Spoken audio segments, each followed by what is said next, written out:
Si Lila Pluma, isang dalagang masipag ngunit salat sa yaman, ay nagtatrabaho bilang janitress sa isang kilalang bar upang matustusan ang pangangailangan niya at ng kanyang inang may karamdaman. Lila, hinahanap ka na naman ng isa sa ating mga VIP customer, masiglang tawag ni Mira habang papalapit. Agad na napalingon si Lila, bakas ang pagtataka sa kanyang mukha. Si Dr. Sylvester na naman ba? Tanong niya, bahagyang kumukunot ang noo. Tumango si Mira, halatang kinikilig. Oo, ayaw daw niyang bumili kung hindi ikaw ang mag-aasikaso sa kanya. Napabuntong hininga si Lila. E di huwag. Hindi naman siguro malulugi ang bar kung hindi siya bumili, sagot niya, may halong inis. Napailing si Mira sa sagot ng kaibigan. Ang hirap mo talagang abutin, girl. Pati ang pinakamayaman sa buong Asya, tinanggihan mo pa. Mira, ilang beses ko bang sasabihin? Ayoko pang magka-boyfriend, okay, tugon ni Lila habang nagpatuloy sa pag-aayos ng mga unan. Napabuga ng hangin si Mira at pabagsak na umupo sa kabilang sofa. Ay, oo nga pala. Pero alam mo, ramdam ko namang kaya ni Dr. Torres na maghintay. Pero bakit ba kasi ang ganda mo? Ako naman sexy, pero sa'yo pa rin sila lahat nakatingin. Ako ang palaging nasa harap, pero ikaw ang laging hinahanap. Nagkunwaring nasaktan si Mira habang nagdrama. Napatawa si Lila sa drama ng kaibigan. Broken-hearted ka ba? Parang ramdam na ramdam ko talaga ang sakit ah. Hala, paano mo nalaman? Tanong ni Mira, nagtataka ngunit halatang sinasabayan ang biro ni Lila. Tumawa si Lila. Ang tanga mo talaga. Sige na, umalis ka na. Baka hanapin ka pa ni manager. Lagot ka na naman. Napanguso si Mira bago tumayo. Sige na nga, bye. Pero isarado mo ng mabuti ang pinto, ha? Alam mo naman, marami akong tagahanga. Hindi na pinansin ni Lila ang huling sinabi ni Mira at sinarado na lang ang pinto. Ilang sandali pa lang ang nakalipas nang bumukas muli ang pinto. Mira, wala akong oras para makipagtsismisan. Bumalik ka na lang sa counter para may magawa ka naman, sabi ni Lila nang hindi man lang tumingin kung sino ang pumasok. Hindi niya alam na si Dr. Torres na pala iyon. Isang ngiti ang gumuhit sa labi ni Dr. Torres nang marinig ang boses ni Lila. Tumayo ang balahibo ni Lila nang marinig niya ang mabibigat na yapak. Sa tunog pa lang, alam na niya kung sino ang nasa likod niya. Bakit ka nandito? Tanong ni Lila, biglang naging seryoso ang boses. Alam na niya ang sagot, ngunit nagbabaka sakali siyang magbago ito. Gusto kita, diretsong sagot ni Dr. Torres, puno ng kumpiyansa. Biglang napatigil si Lila sa kanyang ginagawa at tumingin kay Dr. Torres nang may seryosong ekspresyon. Doc, tungkol na naman ba ito sa mga bagay na hindi nararapat? Sa halip na istorbohin mo ako dito, hindi ba mas makakabuti kung ilaan mo ang oras mo sa mga pasyente mo? Marami ka sanang natulungan ngayon, saad niya nang may halong hinahon at diin. Napangiti lang si Dr. Torres sa sinabi ni Lila, tila hindi alintana ang tono nito. Kaya nga ako nandito, Lila. Gusto kitang tulungan, sagot niya, may halong lamang sa boses. Napataas ang kilay ni Lila. Talaga, ganyan ba ang paraan ng pagtulong mo, Doc? Napaka-espesyal naman, tugon niya na may bahid ng sarkasmo. Bahagya namang tumawa si Dr. Torres, tila hindi apektado. Alam mo, hindi ko na talaga mahintay na masilayan pa ng malapitan ang ganda mo. Ang mga labi mong tila mas matamis pa sa pulot pukyutan. Aniya, habang nakatitig kay Lila. Napailing si Lila at tumingin ng diretso sa kanya. Doc, kung ganyan lang din ang sasabihin mo, mas mabuti pang umalis ka na. Pakiusap, tigilan mo na ako, sagot niya ng may mariing tono. Bumalik siya sa kanyang ginagawa, pilit na hindi pinapansin ang presensya ni Dr. Torres. Bamantong hininga si Dr. Torres at kinuha ang kanyang calling card mula sa bulsa. Iniabot niya ito kay Lila ngunit hindi man lang ito tinanggap ng dalaga, bagkus ay tinitigan lang ito. Tanggapin mo ito, Lila. Kung gusto mong tantanan na kita, tawagan mo lang ako kapag handa ka na. Isang gabi lang, Lila. Isang gabi at makakatanggap ka ng ₱250,000. Pagkasabi nito, tumalikod si Dr. Torres at iniwan si Lila. Habang papalayo si Dr. Torres, napuno ng kirot ang puso ni Lila. Pabulong niyang sinabi, ang nais ko lang naman ay isang taong magmamahal sa akin ng buo. Hindi tulad nito, hindi tulad ng isang laruan na paglalaruan lang kung kailan gusto. Pagbalik ni Lila sa counter ng bar, agad siyang sinalubong ni Mira. Lila, anong nangyari sa inyo ni Dr. Torres? Parang wala siya sa mood nang lumabas dito kanina, tanong nito, puno ng pagtataka. Habang inaayos ni Lila ang kanyang buhok, hindi niya namalayang pinagmamasdan siya ng mga kalalakihan sa paligid. Maging si Mira ay napansin ang kakaibang tingin ng mga ito. Grabe ka talaga, Lila. Konting galaw mo lang, sa'yo na agad ang atensyon ng lahat, biro ni Mira. Napabuntong hininga si Lila. Wala akong panahon para sa mga ganyan, sagot niya ng may lamig. Alam ko namang gusto lang nila akong gamitin, dagdag pa niya. Bes, baka naman may totoo rin sa mga tingin nila. Malay mo, gusto ka talaga nila, sagot ni Mira, ngunit naputol ang kanyang sinasabi nang muling nagsalita si Lila. Pero hanggang tingin lang sila dahil alam nilang, hindi ko sila ka-level. Kaya ang gusto lang nila ay gamitin ako at pagkatapos ay babayaran, sagot ni Lila na puno ng hinanakit. Napansin ni Mira ang bigat ng sinabi ni Lila at napalabi ito. Parang galing sa kaibuturan ng puso mo yan, Lila, wika niya ng may malumanay na tono. Napabuntong hininga si Lila at umiwas ng tingin. Kung alam mo lang, Mira. Kung alam mo lang, sagot niya ng may bahid ng lungkot. Sakto namang tumunog ang cellphone ni Lila. Agad siyang nagpaalam kay Mira at sinagot ang tawag. Kumunat ang kanyang noo nang makita ang hindi rehistradong numero. Hello, tanong niya, puno ng pagtataka. Bumungad sa kanya ang tinig ng isang babae na halatang natataranta. Hello, Lila, si Ate Ana to. Ang nanay mo, sinugod sa ospital. Nanghina si Lila at muntik nang mawalan ng balanse. Mabuti na lamang at agad siyang nakahawak sa isang upuan malapit sa kanya. Ano? Bakit? Ate, anong nangyari? Tanong niya, nanginginig ang boses, habang mabilis na bumilis ang tibok ng kanyang puso. Hindi ko rin alam, Lila. Nakita lang namin siyang nakahandusay sa labas ng bahay niyo kaya agad namin siyang dinala sa ospital. Nandito kami ngayon sa Doc Sylvester's Hospital, saad ni Ana, halatang balisa. Napakagatlabi si Lila, pilit na pinipigil ang kanyang emosyon. Sige, ate, papunta na ako. Hintayin niyo ako. Ha? Sagot niya bago mabilis na ibinaba ang telepono. Hindi na siya nagpaalam kay Mira at agad na lumabas ng bar. Nagpatawag siya ng taxi at dali-daling nagpunta sa ospital. Habang nasa biyahe, hindi niya napigilan ang mga luhang damaloy sa kanyang mga mata. Pinagpapawisan siya ng malamig, ngunit hindi niya ito alintana. Ang tanging iniisip niya ay ang kalagayan ng kanyang ina. Pagdating sa ospital, agad siyang pumunta sa reception desk. Saan po ang silid ni Mrs. Decena? Tanong niya, humahangos at halos mawalan ng hininga. Nagulat ang staff ng ospital sa kanyang biglaang pagdating. Room 143, ma'am, second floor, sagot nito ng may pag-aalala. Hindi na siya nag-aksaya ng oras at mabilis na tumakbo patungo sa hagdan. Dahil hindi niya alam kung paano gamitin ang elevator, pinili niyang umakyat gamit ang hagdan. Pagdating sa ikalawang palapag, tanaw na niya ang kanyang Ate Ana na nakayuko at halatang hindi mapakali. Kahit nakatalikod, alam niyang umiiyak ito. Ate, tawag niya, puno ng pag-aalala. Agad na lumingon si Ana at sinalubong siya ng luha. Lila, si Mama, hindi na natapos ni Ana ang sasabihin dahil napahagulgol na ito. Ate, ano bang nangyayari? Tanong ni Lila habang pinupunasan ang sariling luha. Humihikbi si Ana habang sagot nito, hindi ko alam. Lila. Nakita ko lang si Mama kanina sa labas ng bahay, wala na siyang malay. Pero anong sabi ng doktor, ate? Okay naman siya, di ba? Tanong ni Lila, puno ng pag-asa. Napakagatlabi si Ana at umiling. Hindi ko alam, Lila.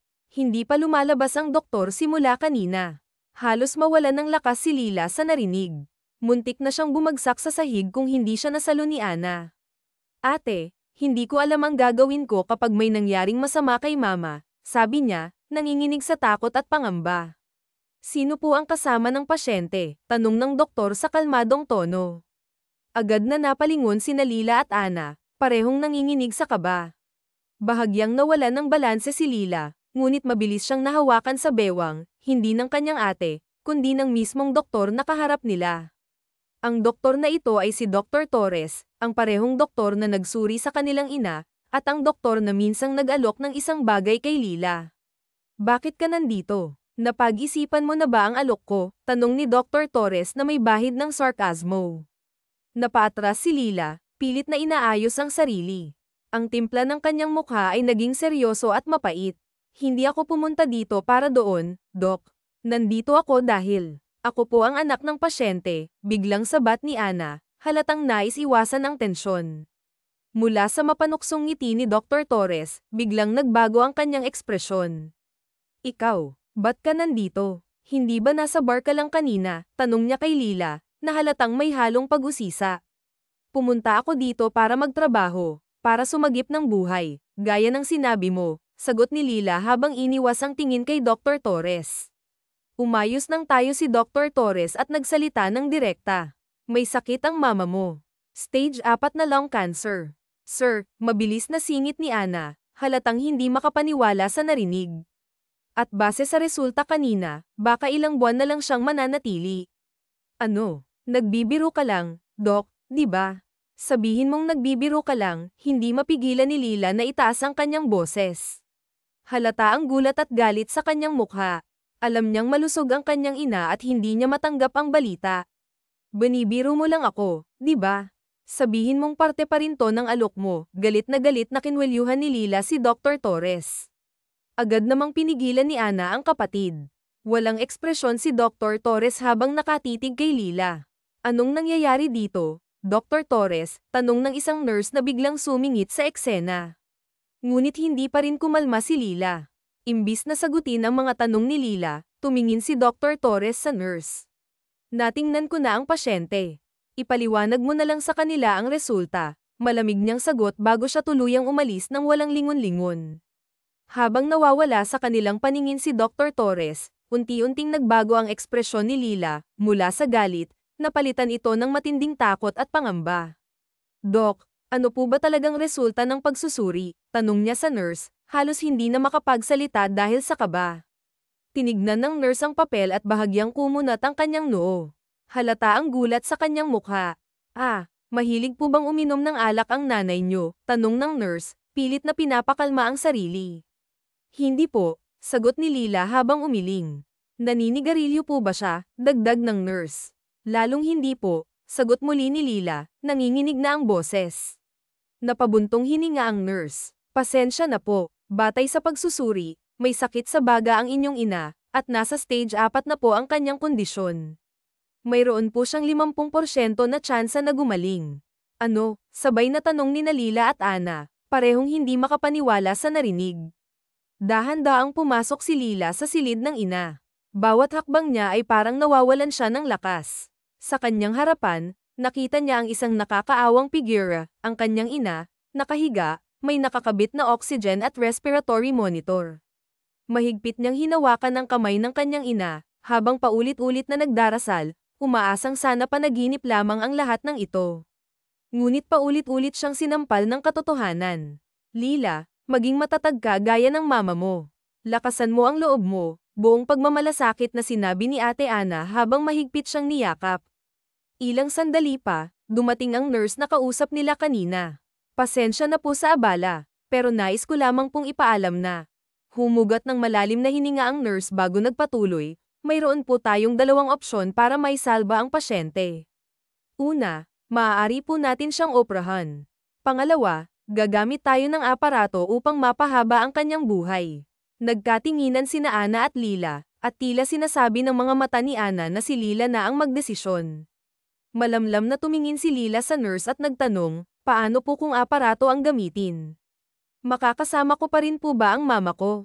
Umiling ang nurse. Hindi po. At 50% lamang po ang tsansa na magising pa siya. Kung ganoon, mariing sagot ni Lila, operahan na lang po ang mama ko. Sige po, tugon ng nurse, pero nais ko pong ipaalam na 50% rin po ang tsansa na gagaling ang pasyente. Masyado na pong sira ang kanyang baga kaya magiging mahirap na pong gamutin. Lumapit ang nurse sa kanila, dala ang isang papel.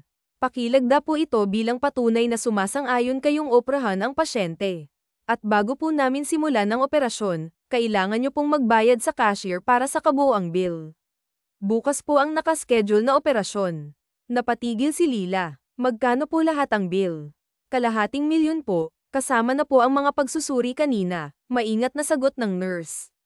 Ano? Bakit po ang mahal? Wala po kaming ganoong kalaking pera, hindi napigil ang magtanong ni Ana. Akmang sisigat na sana ang nurse nang mabilis na hinawakan ni Lila ang braso ng kanyang ate. Ako na ang bahala, ate. Gagawa ako ng paraan. Napabuntong hininga si Ana. Sige kung ganoon, tutulungan kita, Lila. Matibay na ang desisyon ni Lila habang pinirmahan niya ang papel. Sa puntong iyon, alam niya sa sarili na magbabago na ang takbo ng kanyang buhay. Gagawin ko ang lahat, ma. Kahit kapalit pa ang dignidad ko, bulong niya sa sarili. Sa suot niyang black dress, na animoy nagdadalamhati, pumunta si Lila sa information desk upang magtanong. Magandang gabi po. Maaari ko po bang malaman kung nasaan ang opisina ni Dr. Torres? Magandang gabi rin po, ma'am, magalang na sagot ng receptionist. Kasalukuyan pong nasa business meeting si Dr. Torres. Sa ngayon po, nasa kanyang kumpanya siya. Nagtaka si Lila sa narinig. Ang alam lamang niya ay isa itong doktor. Opo, ma'am. Hindi niyo po ba alam na isa rin siyang sikat na negosyante?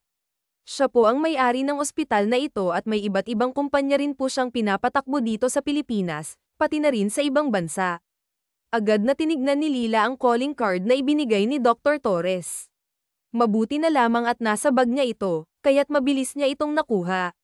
Totoo ba talaga to? Mahinang saad ni Jaya habang nakatitig sa calling card kung saan nakalagay din doon ang mga logo ng company ni Dr. Torres. Ano po ma'am? Mahina ang boses niyo, hindi ko po narinig. Wala po, salamat na lang ah. Sige po, bukas na ang nakatalagang operasyon ng kanyang ina. Kung paano siya hinahabol noon ni Dr. Torres, ayun din ang ginagawa niya ngayon. Bumalik si Lila sa kwarto ng kanyang ina. Malaki ang pasasalamat niya nang makita ang ate Lea na nakabantay sa kanyang ina. Ate, kukunin ko lang ang cellphone ko. Aalis muna ako. Saan ka naman pupunta? Maghahanap muna ako ng pera, ate. Pinipigilan siya ng kanyang ate Lea. Lila, ako na dito ka na lang. Mas kailangan ka ng mama mo. Hindi pwede, ate. Hiyang-hiya na ako sa'yo. Maawa ka, ate. Kahit bantayan mo lang si mama, malaking tulong na po yun para sa akin. Sige, basta mag-iingat ka, Lila. Alam ba ni Lila kung gaano kadelikado ang gagawin niya? Tumango pa rin siya, pinal na ang desisyon niya na makikipagtalik siya kay Dr. Torres kapalit ang kalahating milyon. Habang papunta sa opisina ni Dr. Torres ay paulit-ulit na tinatawagan ni Jaya si Dr. Torres. Sino to? Masungit na bungad agad ni Dr. Torres. Ako to. Nasa opisina ka pa ba, Jay to? Sandaling natahimik ang linya ni Dr. Torres. Nandito ako sa office. Jaya, bakit? Makikipag-usap ako sa'yo saglit kung pwede lang. Okay, saan ka? Sasanduan kita, nabusaan ni Jaya ang pagkasabik nito kaya agad siyang napaikot ng mata. Papunta na ako sa company ka ba? Oo, okay, malapit na ako. Lubos ang pagkatuwa ni Dr. Torres dahil sa narinig. Kahit hindi pa siya sigurado ay parang nasasabik na siyang makita si Lila samantalang sa kabilang banda, pinagpapawisan ng noon ni Jaya dahil sa takot. Habang hinihintay ni Dr. Torres si Lila ay pakanta-kanta siya habang nagiinit ng tubig, tila nanalo sa loto dahil sa sobrang saya. Tinawagan naman ulit ni Jaya si Dr. Torres. Hinaharang ako ng security guard, sumbong agad ni Jaya habang hindi pinuputol ang linya. Narinig ni Jaya kung paano minura ni Dr. Torres ang security guard. Papasukin mo ang babae ko, inutil. Ramdam ni Jaya ang pagkahiyaan ng security guard, naawa tuloy siya dahil sa ginawa niyang pagsumbong. Pagpasok pa lang ni Jaya ay halos malaglag ang panga niya, malaki at malawak ang ground floor ng kumpanya ni Dr. Torres. Anong floor? Walang kaymo emosyong tanong ni Jason. Ang maalala niya ang kanyang pakay. Ikalito na palapag. Gamitin mo ang elevator para hindi ka mahirapan. Imbes na kiligin sa sinabi ni Dr. Torres ay napaikot na lang ang mata ni Lila. Alam niya na alam din ni Torres kung anong pakanya. Sino ba namang babae na naghahabol sa lalaking paulit-ulit na niyang tinatanggihan? Jay, ba't nandito ka na? Umupo ka, makas sa tinig.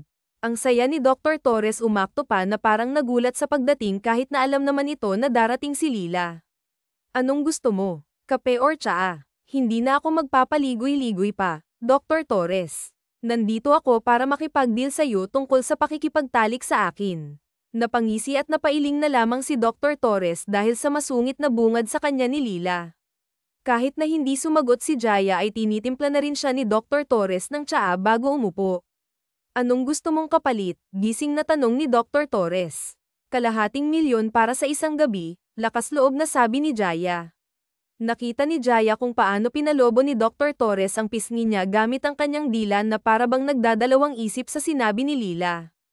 Kalahating milyon. Ang taas naman yata ng presyo mo, Jay, nainsulto si Jaya dahil sa tawa nito na parang nangaasar. Ayaw mo. Di huwag. Sa pagtayo at pagtalikod ni Jaya ay pigil ang hininga niya at tahimik na nagdadasal na sana tanggapin ni Dr. Torres ang alok niya, siya lang kasi ang nag-iisang nasa isip niya na pwede niyang malapitan. Oo, inaamin niya na maraming naghahabol sa kanya pero lamang sa balanse niya kung si Dr. Torres ang unang makakakuha ng pagkababae niya kaya ang mga matatandang negosyante. Sige. Pero hanggang 3 rounds tayo. Ano? Anong akala mo sa akin? Baboy. Di huwag. Hindi ako basta-basta nag-o-offer ng ganito, Lila. Kadalasang ino-offer ko 10,000 lang, swerte ka nga dahil kalahating milyon agad sa isang gabi lang. Napapikit at napakagatlab na lamang si Lila. Pagkatapos ay lumingon kay Dr. Torres, 3 rounds, kakasa ako. Isang mapanlang ngisi ang gumuhit sa labi ni Dr. Torres. Okay. Kailangan ko ang pera ngayon, diretsyong saad ni Jay at akmang tatayo. Si Dr. Torres kinapalan na niya ang kanyang mukha. Tutal, yun din naman ang patutunguhan. Kalma Jaya, ibibigay ko sa iyo ang pera ngayon, kukunin ko muna ang kontrata para makasigurado na hindi mo ako tatakasin, natatawang saad ni Dr. Torres. Anong plano mo sa pera? Tanong ng doktor pagkatapos pirmahan ni Lila ang kontrata. Blanko ang ekspresyon na tiningnan ni Jaya si Dr. Torres. Ibabayad ka sa ospital, akala ni Jaya ay kahit papaano makokonsensya ang doktor pero hindi isang pangulang nito ang natanggap niya. Okay. Kinuha ni Dr. Torres ang kanyang cellphone at tumingin muli kay Jay, anong gusto mo ita-transfer ko diretso ang pera sa ospital o ikaw magbabayad? Sandaling natahimik si Lila, iniisip niya na pwede siyang makatakas kapag siya na ang magbabayad. Pwede siyang pumunta ng ibang bansa para doon magpagamot pero tila alam naman agad ni Dr. Torres ang nasa isip niya. Hindi mo ako matatakasan Jay, kahit saang luplupan ng mundo susundan kita. Napaiwas ng tingin si Lila. Ako na lang ang magbabayad. Bakit ikaw pa? Ibabayad mo lang din naman ba? Bakit hindi mo na lang i-transfer ng diretso sa ospital? Sana hindi ka na lang din nagpapili ba kung ang gusto mo lang din naman ang masusunod? Napaiwas ng tingin si Dr. Torres dahil sa sinabi ni Jay, huwag kang mag-alala Doc, hindi kita tatakasan. Hindi umimik si Dr. Torres. Ilang sandali pa ay tumunog na ang sira-sirang cellphone ni Lila, isang notification na nagsasabing pumasok na ang kalahating milyon sa bank account niya. Pupunta ako sa bar bukas sa sanduan kita, maordad na saad ni Dr. Torres habang binalik na ang tingin sa computer. Napakagatlab si Jay nang matanggap niya ang pera ay tila gusto na niyang mag-back out. Sige, aalis na ako. Pagdating sa ospital ay agad na binayaran ni Jasa ang bill. Masaya siya dahil kahit papaano ay maooperahan na ang ina niya, malungkot din dahil bukas mawawala ang pinakaingatan niya, mawawala na ang pagkabirhen niya. Naabutan niyang tulog ang kanyang ate Lea. Walang ingay niyang nilapag ang mga pagkain na binili sa 7-Eleven. Malapit na ang oras ng trabaho niya kaya nagsulat lang siya ng mensahe sa papel para ipaalam sa kanyang ate Lea na papasok nga siya sa trabaho at walain dapat pang ipag-alala dahil nabayaran na niya ang bill. Hi Lila, masayang bungad sa kanya ni Sena. Hello hi Lucas hi Nathan, puno ng pagtataka ang mga katrabaho niya dahil sa pagbati niya sa kanila. Wow anong nangyari sa'yo nasa mood ka yata ngayon may nangyari bang maganda? Natigilan si Jay sa tanong ni Mira. Gustuhin man ni Jaya na maging masaya kahit pasandalian lang ay pilit pa ring umibabaw ang sakit at lungkot. Hey okay ka lang? Tanong ni Lucas. Oo naman ako pa ba lahat ata ng problema kaya kung lampasan, pilit na lamang nang ngumiti si Jaya at iniwas ang tingin. Sige alis na ako magsisimula na ako sa trabaho. Teka tungkol sa trabaho sinabi pala ni Manager Lim na pumunta ka daw sa opisina niya na wala ka raw kasi bigla kahapon. Kinabahan si Jay dahil sa sinabi ni Mira. Galit ba siya? Pinaglandas ni Shena ang kanyang braso. Hindi naman slight lang, tumango-tango si Jay hindi kontento sa sagot ni Shena nagpaalam siyang muli at dumiretso sa opisina ng Manager Lim nila kumatok siya ng 3 beses. Pagkatapos ay binuksan ng pinto bumungad sa kanya ang manager niya na seryosong nakatingin sa laptop kinakabahan naman si Lila kaya hindi niya mapigil ang paglaruan ng kamay sa likod. Magandang araw Manager Lim pinapatawag niya raw po ako. Pigil ang hininga ni Jay habang nagtatanong hindi niya kasi alam kung ano ang tunay na ugali ng kanyang manager dahil hindi sila malapit sa isa't isa lang siyang hamak na Johnny Tres tumingin sa kanya ang tagapamahala. Oo bakit wala ka kahapon, pinagpapawisan si Lila dahil sa naging tanong sa kanya ng tagapamahala. May emergency po sa bahay anong meron may maitutulong ba ako, mabilis na umiling si Jo. Wala po okay lang po sinugod po kasi si mama kahapon sa ospital kaya hindi ako agad nakapagpaalam po pasensya na kumusta naman siya okay naman ba siya, nakahinga ng maluwag si Lila dahil sa pag-aalala ng tagapamahala akala kasi niya ay pagagalitan siya nito. Operation po niya ngayon, mahinang sagot ni Lila at yumuko pinipigilan ang sarili na hindi maiyak. Bakit ka nandito ba dapat nandun kasi nung mag-aalaga sa mama mo? Kailangan ko pong kumayad nandun naman po si Ate Lea ko po, napabuntong hininga ang manager nila. Huwag mong masyadong dibdibin ang nangyari para hindi ka magkasakit, nag-aalala na sabi ng tagapamahala. Sige pwede ka magtrabaho tandaan pwede kang magpahinga kung pagod ka na huwag mong masyadong i-pressure ang sarili mo sa trabaho Jay, pilit nang umiti si Jo. Sige po maraming salamat po ay teka tungkol pala sa sweldo mo gusto mo bang ibigay ko na sayo mamaya, nabuhayan si Lila dahil sa alok ng manager nila. Sige po maraming salamat po malaking tulong na po yun sa akin walang anuman Jaya.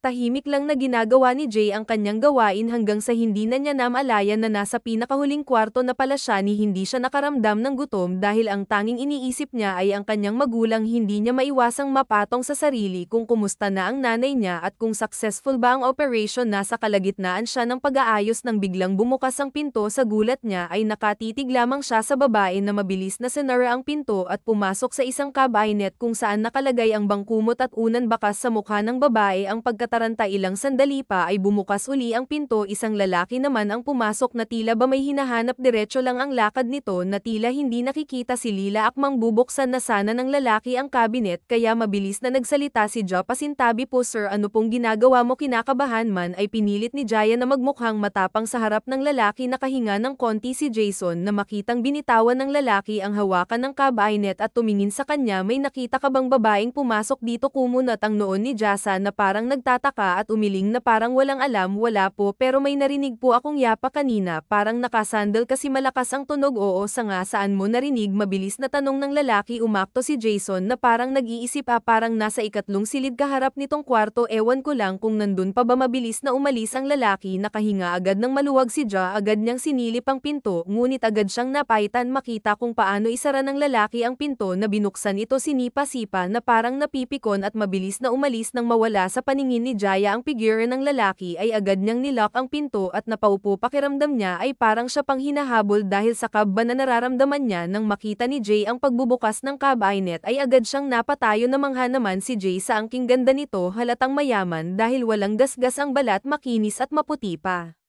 Sino ka tila nagulat naman si Jessa dahil sa tanong ng babae teka parang pamilyar ka sa akin nagkita na ba tayo noon umiling agad si Jo hindi dahil kung nagkita man tayo noon paniguradong maaalala kita dahil sa ganda mo isang mahinhin na sapak sa balikat ang natanggap ni Jay ikaw talaga ang cute mo gusto nakita may boyfriend ka na ba gusto mo airto kita sa kuya ko mayaman siya gwapo at hinahabol ng mga babae pero masungit nga lang ano gusto mo hindi nakasagot si Jessa dahil sa dami ng tanong nito ay hindi po ako interesado sa lalaki akala ni Jay ay mau-offend ng babae pero nagulat na lamang siya dahil sa ngiti na binigay nito sa kanya ganyan-ganyan ang gusto ni kuya maganda at palaban na pakamot sa batok na lamang si Jessa hindi niya alam kung ano pa ang sasabihin nga pala si Sofia ikaw anong pangalan mo inabot naman ng dalaga ang kanyang kamay kay Jay na agad namang tinanggap ni Jay at JJ sa decanter ang ganda mo naman salamat pala sa pagtulong ha ang ganda-ganda mo natapos ang bait-bait pa na mula si Jay dahil sa papuri ni Sofia wala yun bakit ka pala hinahabol ng lalaki kanina kuryoso tanong ni Jaya kaibigan kasi yun ng kuya ko inatasan yun ni kuya na bantayan ako pero hindi kasi ako masyadong makakagalaw kapag kasama ko siya masyadong bossy lahat ng gusto niya dapat masusunod nakakairita kaya hindi naman ako pinanganak sa mundo para utos-utusan lang saan ni Sofia at padabog na umupo sa kama anak mayaman nga bulong ni Jay sa sarili pilit nang umiti si Jo ganun ba baka naman gusto lang ng kuya mo na ligtas ka araw-araw bahala siya kaya ko naman ang sarili ko sagot ni Sofia pinaglandas naman ng babae babae ang kanyang braso at palabi na pailing na lamang si Jasa sa katigasan ng ulo ni Sofia. Hindi ka pa ba uuwi? Baka hanapin ka na ng pamilya mo. Ayoko dito muna ako tutuloy ngayon, magbabayad na lang ako mamaya. Teka, ano bang ginagawa mo dito? Dito ka rin ba magstay ngayon? Naku, hindi, Janet lang ako dito. Nahihiyang puna ni Jaya. Ano ikaw, Janitress, nagbibiro ka ba? Ate, sa ganda mong yan, hindi makapaniwalang saad ni Sofia. Hiyang-hiya na tumango si Jay. Opo ma'am. Natahimik si Sofia, sabay titig kay Jasa na parang nag-iisip, familiar ka talaga sa akin, parang nakita before baka dito sa bar ma'am, regular employee na kasi ako dito bilang isang janitress po siguro. Anyway, alis na po ako ate. Ha, sige ma'am. Saktong pag-alis ni Sofia ay natapos na rin si Jessa. Nagdadalawang isip pa siya kung lalabas ba o hindi dahil kinakabahan na siya, baka nasa labas na si Dr. Torres at gaya ng inaasahan niya, paglabas pa lang niya sa VIP room ay bumungad na agad sa kanya ang nakakunot na mukha ni Dr. Torres. May hawak na wine habang nakadekwatro pa. Mabilis na kumabog ang dibdib ni Jay, lalo na nang magtama ang mga mata nila Jay. Tapos ka na mabilis na tumingin si Jay sa tumawag sa kanya. Medyo kulat pa siya na makitang ang kanyang manager ang tumawag sa kanya. Naalala niya na ngayon pala ang sweldo niya, kaya bumalik sa dati ang ekspresyon niya. Manager Lim. Tapos na po huminto si Manager Lim sa tapat niya mismo. Kahit nakatagilid na si Jessa ay kita pa rin niya ang hindi may pinta ng mukha ni Dr. Torres habang nakatingin sa kanila. Nilabas ng kanyang tagapamahala ang pataka. Tumalikod ka, baka anong isipin ng iba kapag nakita nilang binigyan kita ng pera. Huwag mo nalang isipin yung mga katrabaho mo, ang isipin mo yung mga customer natin, baka maanakan ka nila sa susunod pag nagkataon. Kaya ng sinabi ng tagapamahala. Tumalikod si Jay, mabilis niyang kinuha ang 20,000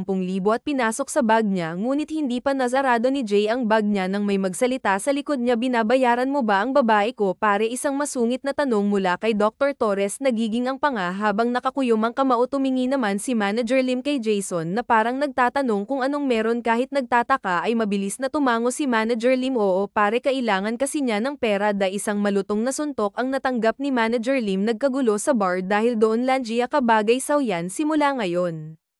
Tanggal ka na sa trabaho. Laglag ang panga ni Jason habang nakatingin kay Manager Lim habang hinihila sa palabas ni Dr. Torres. Walang imik na pumasok sa kotse ang dalawa. Hindi na nagbalak pa si Jason na umimik dahil baka siya naman yung suntukin. Pasulyap-sulyap na lamang siya kay Dr. Torres na madiin na nakahawak sa manubela. Huminto ang kotse sa harap ng kondo ni Dr. Torres. Binuksan ni Dr. Torres ang pinto sa gilid niya. Labas dahil sa masungit na utos ni Dr. Torres ay agad na lumabas si Jess. Padubog namang sinarado ni Dr. Torres ang pinto ng kotse na nagpaimpit kay Jess.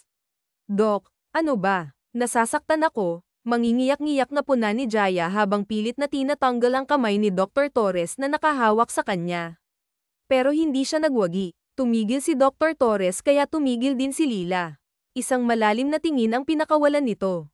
Sino yung walang hiyang yun? Jay Malina. Nauusapan natin, di ba? Sa akin ka ngayong gabi. Lahat ng tao sa unang palapag ay nakatingin sa kanila. Hindi mali yung iniisip mo. So, ano? Sabihin mo. Ano yung nakita ko kanina? Kasi, Jaya, klarong-klaro sa mata ko, binigyan ka niya ng pera, hindi halos bulong na saad ni Lila. Pumayag ka ng ganon-ganon lang. Pero kapag sa akin, ang bagal-bagal mo. Napaiyak si Jaya dahil sa malakas na pagkahila sa kanya ni Dr. Torres papasok sa elevator. Lihim na lamang siyang nagpasalamat na makitang walang ibang tao sa loob. Ano? Nagustuhan mo? Sabihin mo sa akin. Nakailang rounds kayo? Kaya ba ayaw mong pumayag ng 10 dahil tapos ka na sa kanya, ha? Sa pagbukas ng elevator ay muli siyang hinayla ni Dr. Torres palabas at malakas na tinulak papasok sa silid niya kaya naupo si Jaya sa sahig. Ang nagpupuyo sa galit na mukha ni Dr. Torres ay nakita ni Lila nang pinantayan siya nito ng tingin. Lumuhad si Dr. Torres at hinawakan ng kanyang baba ng mahigpit. Sabihin mo sa akin, Lila. Masarap ba, ha? Nagbayad ako sa iyo ng $250,000 pero hindi lang pala ako makakauna ngayon. Huwag mong tatanggihan kung hanggang kailan kita gustong gamitin. Sinira mo ang usapan natin kaya sisirain ko rin yung sayo. Mabilis na binuhat ni Dr. Torres si Lila na parang isang sako ng bigas at binagsak ito sa kama niya. Ano ba? Walang nangyari sa amin. Pilit na nilalayo ni Lila ang kanyang bibig kay Dr. Torres. Tanggap naman niya na binayaran siya nito para makipagtalik pero ang hindi niya matanggap ay ang tratuhin siya nito ng ganito, tratuhin na parang hayop. Sarkastikong tumawa si Dr. Torres at pinulot ang bag ni Jason na nasa sahig. Ano? Kitang-kita na, Jaya. Tapos tatanggi ka pa. Malamig na saad ni Dr. Torres at hinulag sa sahig ang pera. Aangal pa sana si Lila ngunit agad niya nang tinikom ang kanyang bibig nang ay lapit ni Dr. Torres ang kanyang mukha sa kanya. Sabihin mo sa akin, Jaya. Ano bang mali sa akin? Bakit palagi mo na lang akong pinagtatabuyan?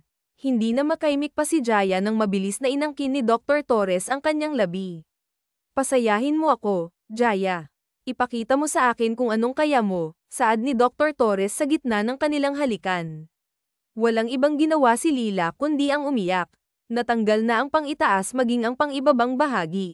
Umiiyak pa rin siya nang malasahan ni Dr. Torres ang luha galing sa mata ni Lila na pamatak sa labi nito ay agad siyang natigilan. Parang batang nakayakap sa sarili si Jaya habang umiiyak. Pinagdikit ang mga binti at kamay at kita pa rin ang mga masiselang bahagi.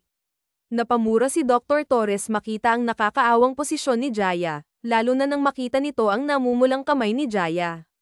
Patawarin mo ako, Jaya. Nadala ako sa galit. Isang malakas na iyak lang ang naging sagot ni Jaya. Nagulat siya nang isuot muli ni Dr. Torres sa kanya ang saplot. Bakit mo tinakpan? Di ka pa tapos, di ba? Ituloy mo na nang matapos na ang lahat, mapait na saad ni Jaya.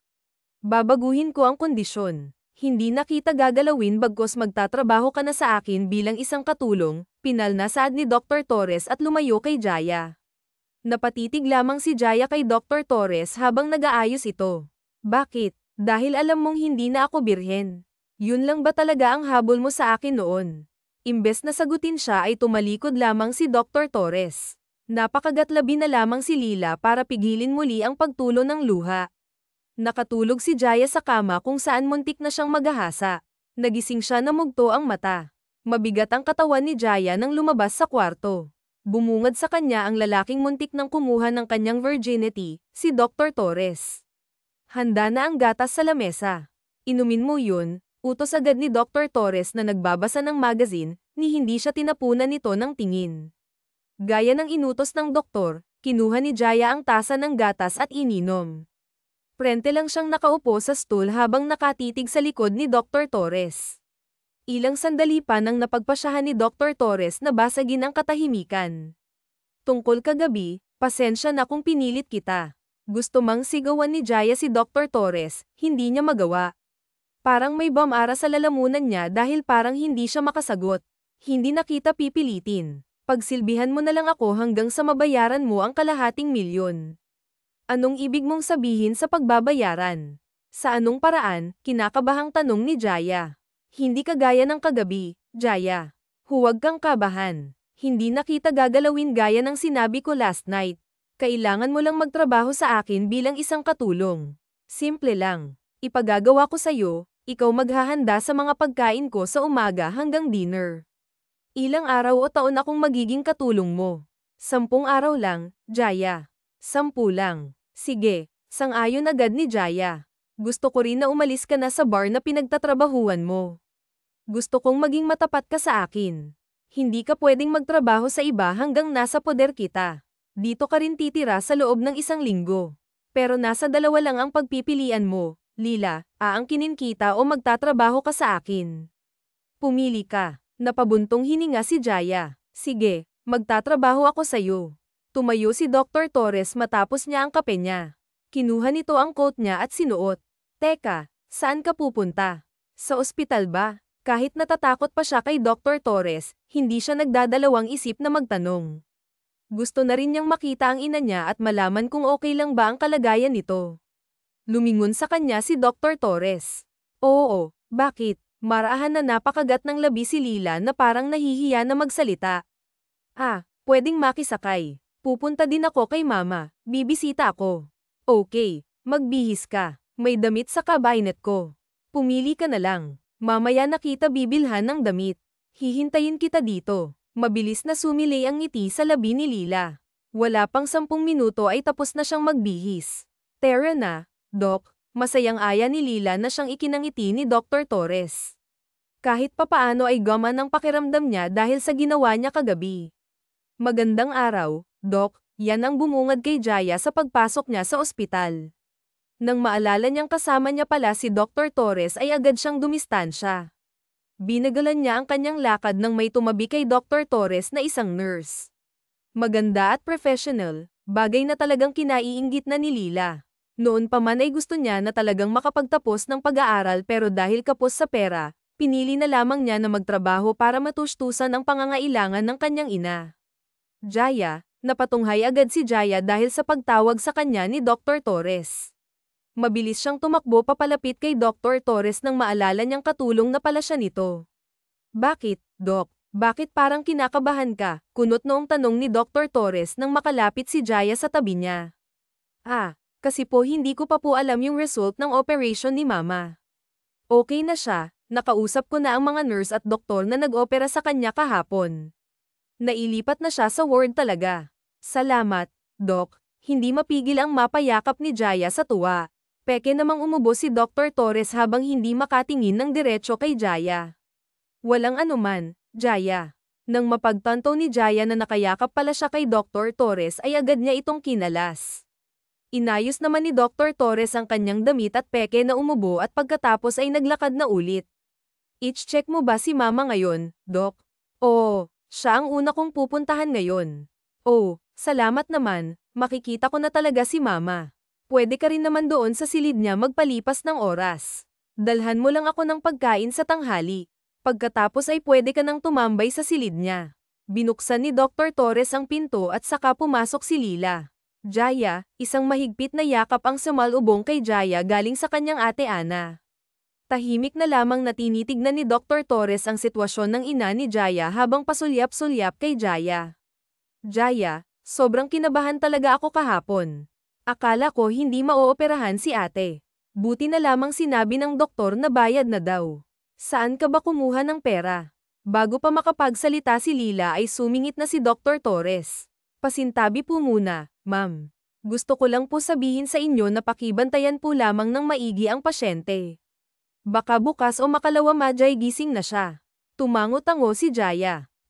Sige po, Doc. Salamat po. Mabilis na umalis si Dr. Torres. Napangiti na lamang si Lila habang nakatitig sa likod ni Dr. Torres. Kahit papaano ay gamaan ang kanyang loob dahil sa pagkakaligtas ng kanyang ina. Kanina ka pang ngiti ng ngiti dyan. Nagugustuhan mo ba ang doktor? Kanina gumuhit ang mapaglarong ngiti sa labi ng kanyang ate Ana. Namula naman si Jaya dahil sa sinabi ng kanyang ate Ana at umiwas ng tingin.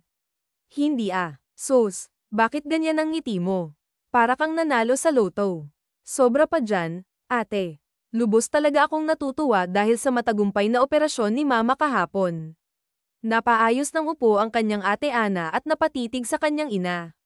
Ako nga rin pigil hininga nga rin ako kahapon dahil kinakabahan ako sa resulta. Buti na lang sabi ng doktor tagumpay daw ang operasyon. Dahil kung hindi baka ako rin yung nakahiga dyan ngayon. Isang maliit na ngiti ang pinakita ni Lila. Salamat, ate, Kung wala ka dito hindi ko talaga alam kung anong gagawin ko. Nako, ano ka ba?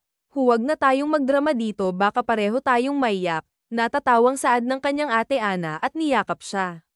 Niyakap ni Jaya ang mahigpit ang kanyang ate Ana hanggang sa hindi niya namalaya na tumulo na pala ang luha niya. Laking pasalamat niya rin na hindi na nagtanong kung ano ang kanyang ate Ana at niyakap na lamang siya. Nagkaroon ng pagkakataon si Lila para ilabas lahat ng kanyang hinanakit. Pagkatapos ng kanilang yakapan ay nagpaalam na si Lila na aalis na muna. Hindi niya sinabi na pupunta siya sa opisina ng kanyang amo na si Dr. Torres kundi tanging sabi niya lang ay bibili siya ng ulam. Bitbit ang dalawang supot na naglalaman ng ulam at kanin ay tinahak niya ang daan papunta sa opisina ng kanyang amo. Kumatok siya ng 3 beses at gaya ng dati, binuksan din niya ito sa pag-aakalang walang tao. Doc, nandito na po ang kanin at ulam mo. Saan ko po ito ilalagay? Agad na napatigil si Jason nang makitang halos lahat ng tao na nasa loob ay nakatingin sa kanya.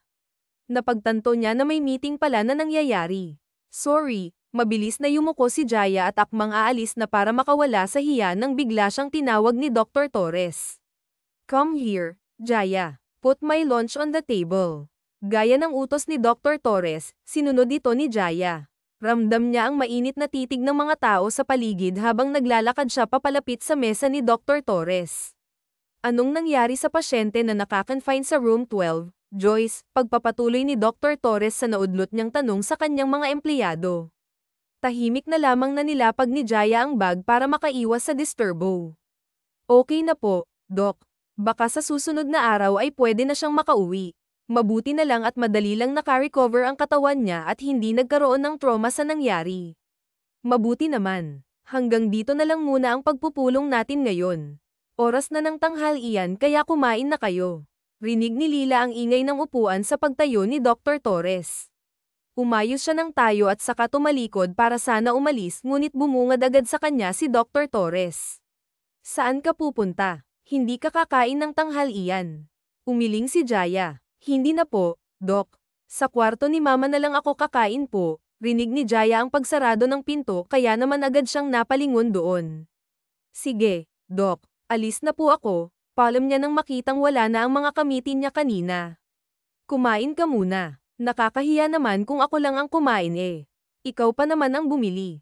May hiya ka rin pala, Doc. Biro ni Jaya. Nangiinsulto ka ba, Jaya? Agad na napatikom si Jaya at napailing. Hindi po. Kumain ka. Utos ni Dr. Torres na agad namang sinunod ni Jaya. Dahil sa pagmamadali ay sa mismong upuan talaga ni Dr. Torres umupo si Jaya. Nang mapagtanto ni Jason na upuan pala ni Dr. Torres ang kanyang inupuan ay mabilis siyang tumayo. Sorry, Doc. Diyan ka lang umupo, pagpipigil ni Dr. Torres. Dahan-dahan na napaupo si Jaya habang nakatingin kay Dr. Torres na hinihila ang isang swivel chair. Nakatitig lamang si Jaya habang binubuksan ni Dr. Torres ang Tupperware maging sa kung paano nilapag ni Dr. Torres ang isang Tupperware na may lamang kanin at adobong manok. Kumain ka. Salamat, Doc. Mabagal ang bawat pagnguya ni Lila tila nahihiya. Saan ka bumili nito? Bakit? Masarap. Tumango si Dr. Torres. Sa labas ng hospital ako bumili kasi mura lang. Mabilis na niluwa ni Dr. Torres ang pagkain na nasa bibig niya. Ano ba't doon ka bumili? Alam mo bang hindi healthy ang pagkain nila doon?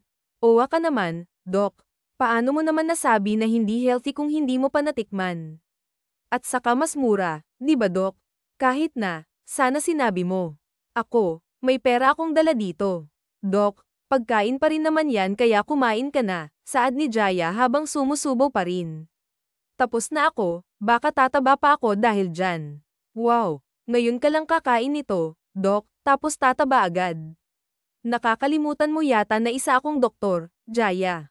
Lahat ng patungkol sa katawan ay alam ko. Napatik si Jaya at napalunok. Katawan. Mabilis na nabalik sa realidad si Jaya nang pitikin ni Dr. Torres ang kanyang noo. Tigilan mo yang kahalayan na nasa isip mo, Jaya. Ha, kahalayan ka dyan. Wala no, sus. Kumain ka na lang dyan. Kapag tapos ka na, pwede ka nang bumalik kay Mama Este sa mama mo. Okay, Doc. Salamat. Mabilis na tinapos ni Jaya ang kanyang tanghalian para makaalis na kaagad. Paulit-ulit na napatingin si Jaya sa Tupperware na marami pang laman at kay Doktor iniisip niya kung dadalhin niya ba ang tira-tira o hindi. Kanina ka patingin ng tingin sa akin, Jaya. May kailangan ka ba o baka nahulog ka na? Tanong ni Dr. Torres habang nakatingin sa laptop. Napailing na lamang si Jaya sa kayabangan nito. Ang hangin naman, Doc. Pwede bang pakihinaan? Nakatingin lang naman ako kasi gusto ko lang itanong kung dadalhin ko ba uli ang pagkain o hindi. Dalhin mo na yan, masungit na saad ni Dr. Torres. Baka gutuman ka. Huwag kang pa-fall, Jaya. Kapag ako na-fall, obligado ka talagang samalo. Napangiwi na lamang si Jaya. Sabi ko nga dadalhin ko na lang. Salamat, Doc. Muling saad ni Jaya. Pagkalabas sa opisina ni Dr. Torres, ilang araw ang lumipas. Lubos ang pagpapasalamat ni Jaya nang magising na ang kanyang ina. Doc, kailan po kaya pwede ilabas si Mama? Tanong ni Jaya habang nagbabalat ng mansanas para sa kanyang ina. Nagmamadali ka ba, anak? Parang gusto ko pa nga dito. Sobrang gwapo ng doktor. Singit ng kanyang ina na nakakahiya gigil na saad ni Jaya habang pinandidilatan ng kanyang ina si Jaya na ang personal na nagbabantay dahil balik trabaho na ang kanyang ate Ana. Natawa si Dr. Torres. Bukas o sa susunod na araw pwede ka nang lumabas, Ma, at magpagaling sa inyo. Wow, Ma. Close kayo, hindi mapigil ang tanong ni Lila at paulit-ulit na napatingin kina Dr. Torres at sa kanyang ina. Nagkibit balikat si Dr. Torres. Naglilihim ka na sa akin, Ma, ha? Nagtatampong saad ni Jaya. Hindi naman, nak, ang gwapo kasi ni Doc, nakabungis-ngis na saad ng kanyang ina. Napabuntong hininga na lamang si Jaya dahil sa inasal ng kanyang ina. Si Dr. Torres naman ay tila naiiwas na sa sinabi ng ina ni Jaya. Lumapit si Dr. Torres kay Jaya na nanghahawa si Jaya sa kanyang ginawa. Pasensya na sa ginawa ko noon. Bilang kabayaran sa nagawa ko, ako na ang bahala sa isang buwan yung bayarin sa bahay. Alam kong hindi to sapat pero sana mapatawad mo. Ako, Lila, bulong ni Dr. Torres. Pagkatapos ay nagpaalam sa ina ni Jay at saka lumabas. Anong sinabi niya sa'yo, nak, nahamaling ka na rin kay doktor, no? Dahil sa sinabi ng ina ni Jay, ay nabalik sa realidad si Jay, wala naman. Sabi niya lang na bukas, pwede na tayong lumabas. Makakauwi na tayo, Maria. Hindi alam ni Jay kung bakit nakaramdam siya ng lungkot kung gayong uuwi na naman sila. Sige, anak, okay na rin naman ako. Sayang lang kasi hindi na natin makikita si Doc, umiwas na lamang ng tingin si Lila at saka binigay sa kanyang ina ang mansanas. Kumain ka muna, Maria. Mamaya na yang pagpapantasya mo kay Dr. Torres. Gwapong bata rin naman kasi, anak. Bagay kayo. Sandaling napatigil si Jaya at dahan-dahan na napaupo sa upuan. Ma, wala akong planong magjowa. Ikaw lang sapat na sa akin. Ang sweet naman ng anak ko, nakangiting saad ng ina ni Jay na siya namang ikinatuwa ni Jaya. Nga pala, ma, paano kayo naging malapit ni Dr. Torres? 2 beses sa isang araw lang naman kayong magkita. Simula kasi nang magising ang nanay ni Lila ay personal itong mino-monitor ni Dr. Torres, bamantong hininga ang ina ni Jaya. Nagpahayag kasi siya sa akin tungkol sa karanasan niya sa buhay, anak, at binigyan ko rin siya ng payo. Baka makatulong kahit papaano. Bakit, ma? Anong sinabi niya? Kuryosong tanong ni Lila. Sinabi niya kasi sa akin na sobrang swerte ko raw dahil may anak ako na katulad mo, mabait, matulungin, mapagmahal, at higit sa lahat, kayang gawin ang lahat para sa minamahal. Hindi kagaya niya na kailangan pang manglimos ng atensyon at pagmamahal sa pamilya. Bata pa raw siya, yung katulong nila ang palagi niyang kasama hanggang sa lumaki. Hindi man lang daw niya nakakasama ang ina at ama niya dahil palaging nasa trabaho, naawang saad ng ina ni Lila. Kaya ba naging ganun siya? Lahat ng bagay ginagawa para mapansin lang, tanong ni Jaya sa kanyang sarili. Hindi niya mapigil ang maawa dahil sa sinabi ng ina. Meron pang araw siyang babae na gusto pero hindi raw siya gusto. Ang pagkakamali pa niya dahil dinaan niya ito sa dahas, pinwersa. Napakagat sa ibabang labi si Lila para iwasan ang pag-iyak. Kahit wala siyang kasiguraduhan ay ramdam niya na siya ang gusto ni Dr. Torres. Ewan ko ba, naaawa talaga ako sa kanya. Naawa rin ako sa babae dahil sa ginawa niya. Pero kung siguro alam lang ng babae ang karanasan niya, siguro maiintindihan ng babae.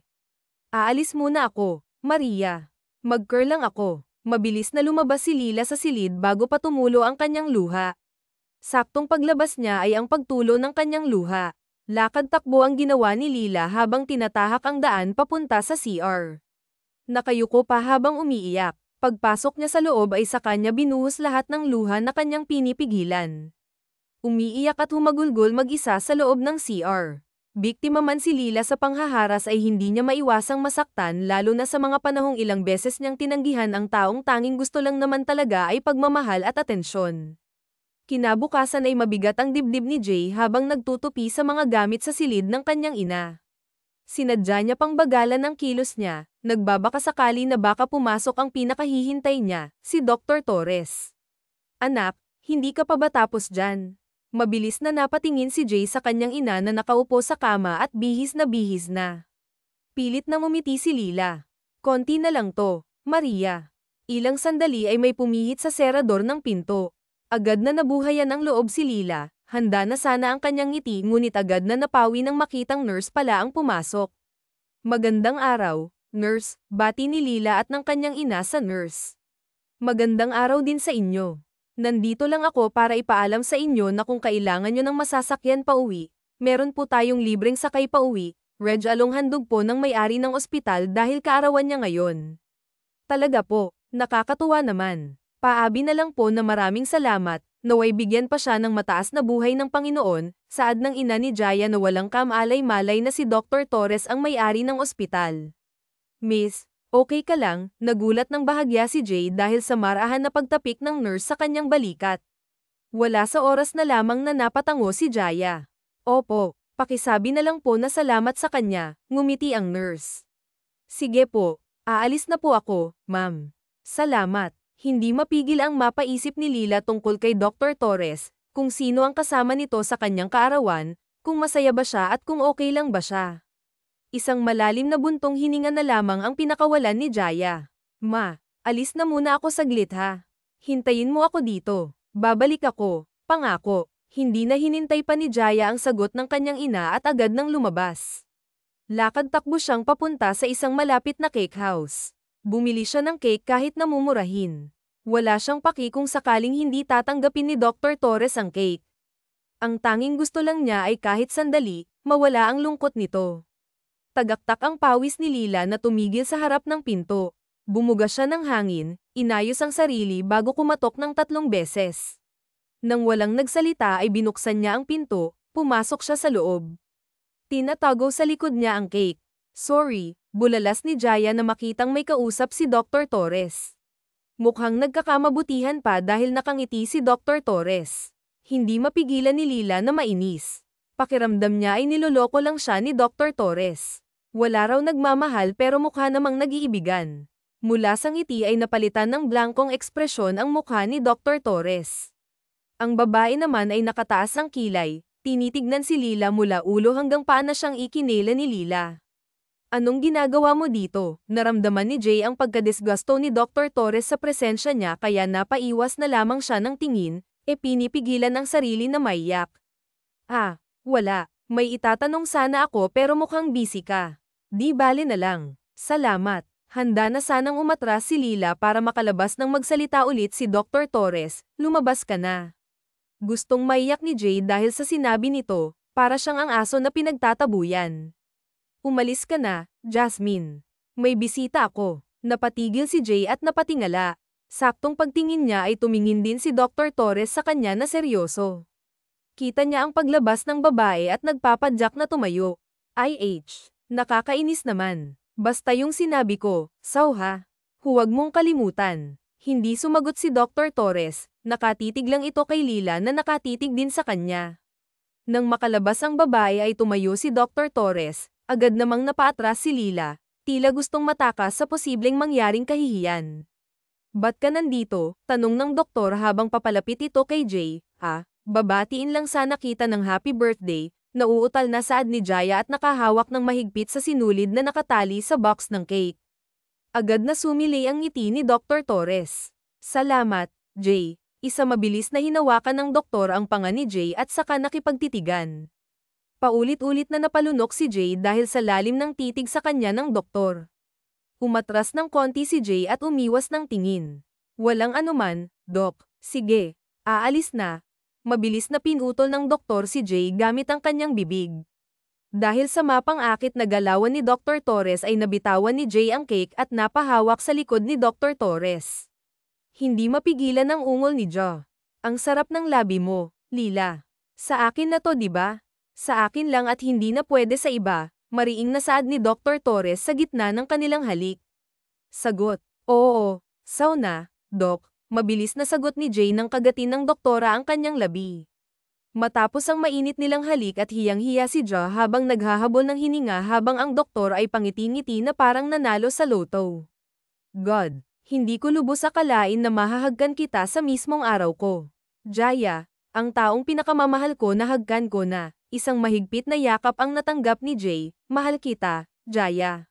Mahal na mahal, pagtatapat ng doktor habang nakayakap kay Jo. Imbis na sagutin ang sinabi ng doktor ay marahan na lamang na tinulak ni Jaya si Dr. Torres pero hindi naman nagpatinag si Doc. Teka lang, Doc, ano? Pagpipigil ni Lila at pilit na kumawala sa yakap ni Dr. Torres. Teka lang, pagpipigil ulit ni Lila. Pero mas hinigpitan lang ng doktor ang yakap. Ayoko baka umalis ka at iwan mo lang ako bigla. Teka lang nga sabi ko kasi yung cake baka napaano na, Naiinis na saad ni Ja mabilis na kung mawala si Dr. Torres. Asan? Nasaan na ang cake? Nasa sabik na tanong ng doktor na naikinailang ni Zize HM, parang kanina lang para kang takong kapit ng kapit tapos ngayon tuwang-tuwa ka. Pinulot ni Jay ang maliit na box na nasa sahig at dinala sa mesa ni Dr. Torres. Ramdam naman ni Jay ang pagsunod nito.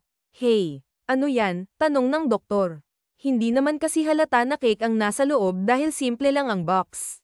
Hindi sumagot si Jay bagkos ay binuksan na lamang niya ang box at tinignan kung nasira ang laman.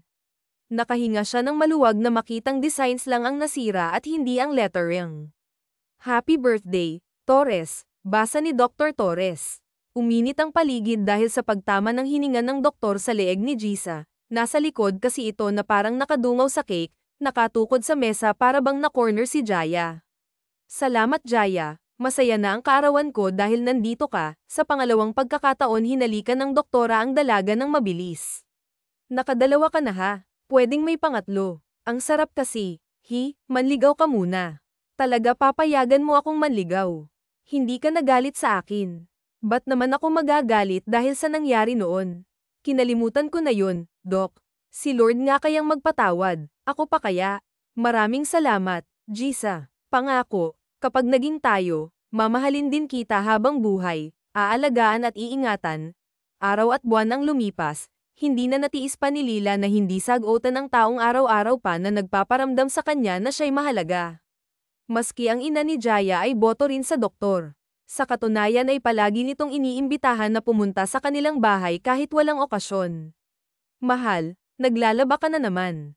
Magpahinga ka muna. Puna ng doktor ngang madaanan niya sa labas ang nakasampay na damit sa sala ay ang ina ni Jay na nanunood ng palabas si Jay ay nagsasaing naman. Alangan naman na hindi ako maglaba, mahal.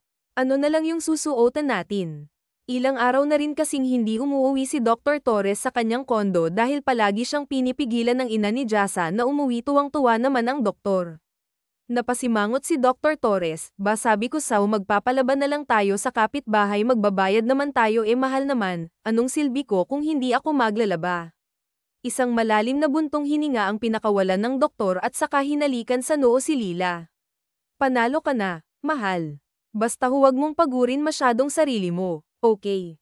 Okay, mahal, nakangiting saad ni Jaya. Matapos lahat ng gawain ay nagpaalam na ang doktor na lumabas silang dalawa ni Jaya. Ang sabi ni Dr. Sylvester ay pupunta sila sa mall para mag-grocery pero naalarma ito ng ibang daan ng tinahak ni Dr. Sylvester.